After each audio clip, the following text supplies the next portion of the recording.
Bismillah ar-Rahman ar-Rahim. Hello, dear students, and welcome to our lesson today, which is on prepositions. Prepositions such as to, with, about, and we usually use prepositions with verbs, like the examples you find on the left. You have to remember that SB stands for somebody, and STH stands for something. First verb here we are going to deal with is to. Talk to somebody or talk with somebody about something. So we can say Adil talked to or with Ahmed about the film they watched, for example. So he talked to him or he talked with him.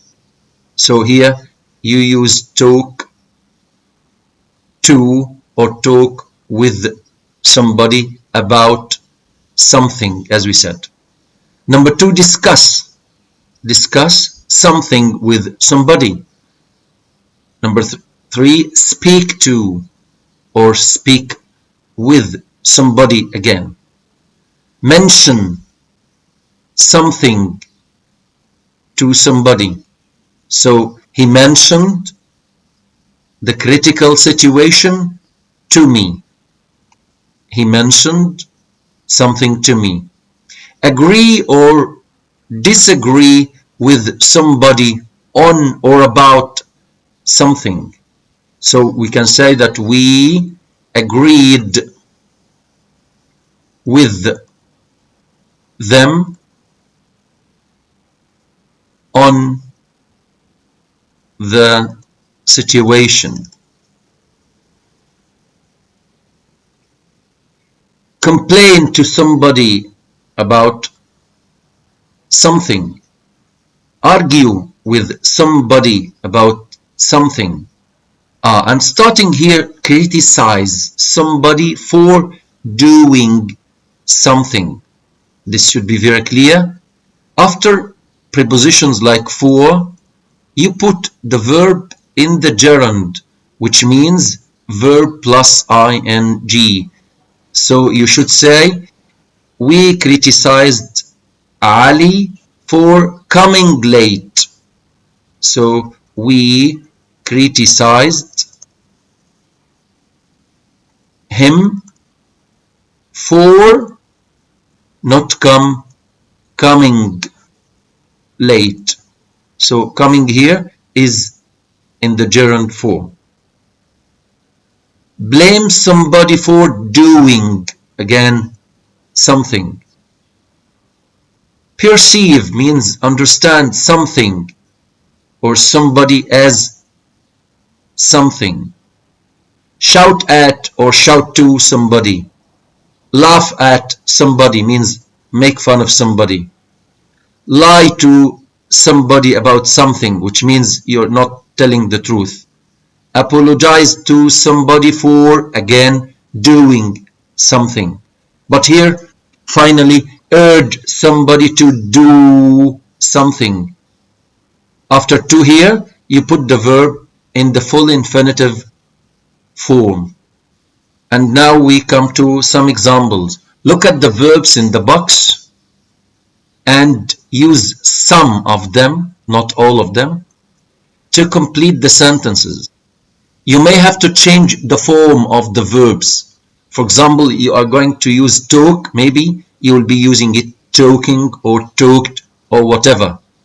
Sentence number one, why do you always space me for everything that goes wrong in this house? The meaning here, why do you always put the blame on me? So why do you always blame me? So the answer here will be blame. Why do you always blame me for everything that goes wrong in this house? Number two, when I entered the room with my new hat on, everyone spaced at me. Everyone made fun of me. So what did they do? Everyone laughed at me. Yes, that's right. Everyone laughed at me. Number three, yesterday Mr. Parker spaced at Paul because he had forgotten to pay the electricity bill. So yesterday Mr. Parker shouted, and we put it in the past symbol because we are saying yesterday. Number four, I'm going to space to the manager of the restaurant about the terrible service. So the service is not good. So I'm going to complain. I'm going to complain to the manager of the restaurant. The manager of the company was space for not making a decision sooner. They criticized him, so he was criticized. So he was criticized. Number six, my flatmate and I are always with each other about the washing up. So what are we doing? We are always arguing. Number seven, John is very stingy. I space with you on that. He never comes for coffee with us unless we treat him. So I agree with you. Here you have two people talking and the second person agrees to the point of view of the first person. Number eight, Tina pays her father to buy her a new laptop. She asked him to do it. She urged him to buy her a new laptop. And finally, teenagers strangely space social networking as entertainment, so they perceive. Thank you and goodbye.